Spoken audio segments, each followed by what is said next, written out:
Olá! Estamos iniciando o processo de discussão do segundo grande tema a ser abordado em nosso congresso, o socialismo petista, um conceito que está presente desde a criação do partido há 27 anos. A ideia do socialismo vem de longe, faz parte da tradição dos trabalhadores no Brasil. As primeiras associações operárias do século XX já defendiam ideias socialistas, lutando por salários, direitos e vida digna. O pensamento e a prática socialistas estiveram presentes nos últimos 100 anos, nas lutas sociais e políticas, na obra de artistas plásticos, músicos, escritores, arquitetos, acadêmicos e pensadores. O socialismo tornou-se uma referência para milhões de pessoas, identificado como uma sociedade mais justa e fraterna. Foi na luta contra as ditaduras, contra a desigualdade e as injustiças de toda a ordem, pela criação, ampliação e garantia de direitos e pelas liberdades civis e democráticas, que os partidos de esquerda assumiram o socialismo como alternativa ao capitalismo. O PT já nasceu com propósitos radicalmente democráticos e comprometido com a luta pelas liberdades políticas e os direitos sociais. Este compromisso radical com a democracia nos fez lutar pela superação do capitalismo e pelo socialismo como possibilidade de realização da justiça social e da democracia plena. A Carta de Princípios de 1º de maio de 1979 já deixava isso claro. O PT afirma seu compromisso com a democracia plena, exercida diretamente pelas massas, pois não há socialismo sem democracia e nem democracia sem socialismo. No seu primeiro encontro nacional, o PT opta por não ter uma definição única sobre socialismo e define princípios que deveriam guiar o processo de construção da proposta socialista. O socialismo que queremos se decidirá por todo o povo, como exigência concreta das lutas populares, como resposta política e econômica a todos os anseios que o PT seja capaz de responder. O socialismo que queremos não nascerá de um decreto, nem nosso, nem de ninguém. Será definido nas lutas do dia a dia. Terá que ser a emancipação dos trabalhadores. A libertação dos trabalhadores será a obra dos próprios trabalhadores.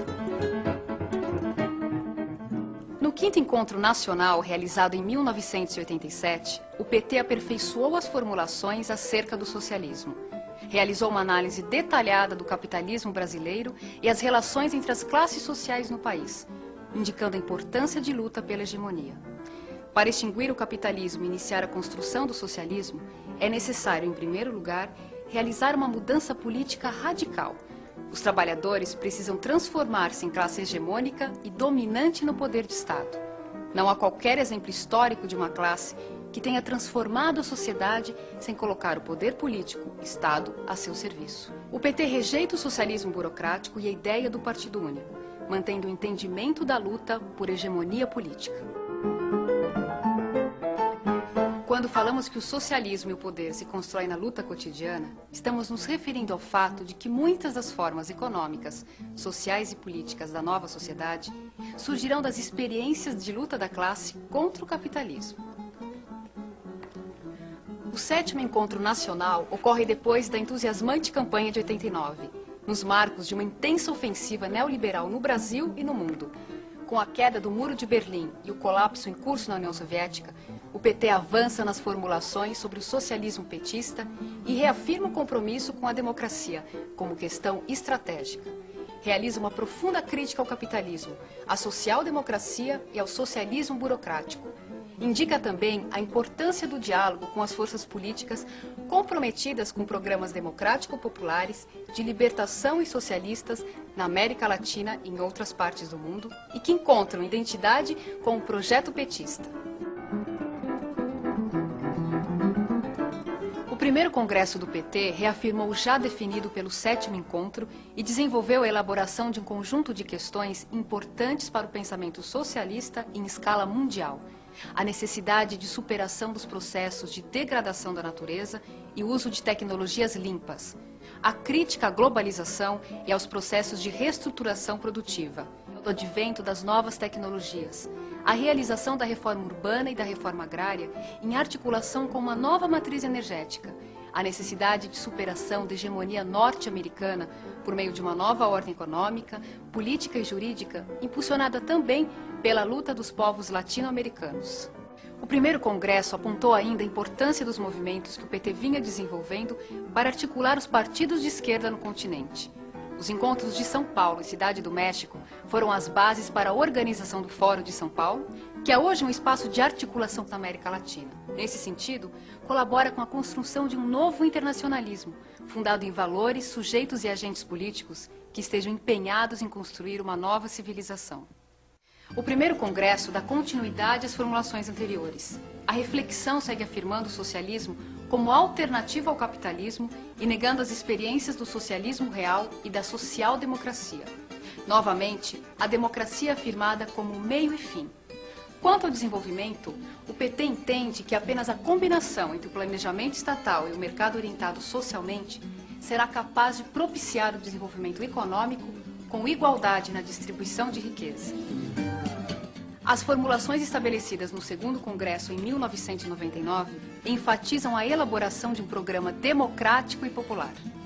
A crise política, econômica e social brasileira só terá solução com a vitória do campo democrático e popular. Trata-se agora de impor, na disputa eleitoral, uma derrota às elites, abrindo no país uma alternativa de governo democrático e popular. A realização de reformas profundas na sociedade brasileira implica quebrar ou limitar o poder de grupos dominantes. Esse processo, por sua radicalidade, é parte de uma revolução democrática. Sabemos que não basta chegar ao governo para mudar a sociedade. É necessário também mudar a sociedade para chegar ao governo. Sob essa orientação política, realizamos o combate ao neoliberalismo e o esforço pela execução do programa democrático e popular nas experiências de governos municipais e estaduais, nos parlamentos e na luta social. Durante os anos 90, no Brasil e na América Latina, o neoliberalismo enfrentou cerrada oposição da esquerda. A criação do Fórum de São Paulo em 1990, a realização dos Fóruns Sociais Mundiais, a luta contra a ALCA e a criação da Aliança Social Continental são alguns marcos nesta luta de resistência. De 1998 a 2006, as forças progressistas e de esquerda vencem eleições e participam de um grande número de governos na América Latina.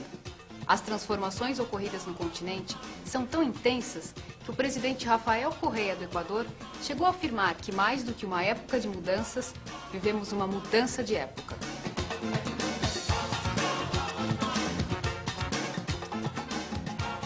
A existência de vários governos progressistas na América Latina atualiza a necessidade de discutir as alternativas ao capitalismo em escala mundial. Por essa razão, retomar o debate sobre o socialismo petista é um dos grandes desafios do terceiro congresso e se insere no esforço maior de formulação da esquerda. Essa tarefa deve mobilizar as energias libertárias disponíveis em nossa sociedade, no continente e em todo o mundo.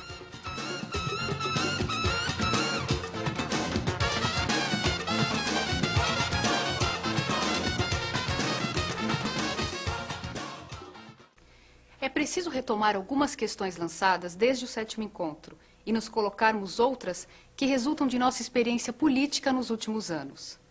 Em que medida as nossas formulações sobre o socialismo estão servindo como uma referência para a atuação cotidiana do militante petista, nos movimentos sociais, nos parlamentos, nos governos e na construção partidária? Como analisamos o desenvolvimento do capitalismo nesse período de hegemonia neoliberal?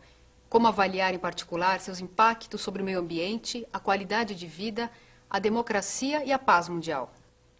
O que deve ser alterado em nossas formulações sobre o socialismo petista em função das mudanças ocorridas no capitalismo brasileiro durante os anos 90? Como combinar o objetivo socialista do nosso partido com o nosso projeto de desenvolvimento para o Brasil? Em que medida a reconstrução do planejamento estatal, a regulação do mercado, a economia solidária, o cooperativismo e a economia popular estão relacionados com nossa concepção de socialismo? Como ampliar a esfera política de participação social? Como deverão ser as instituições políticas?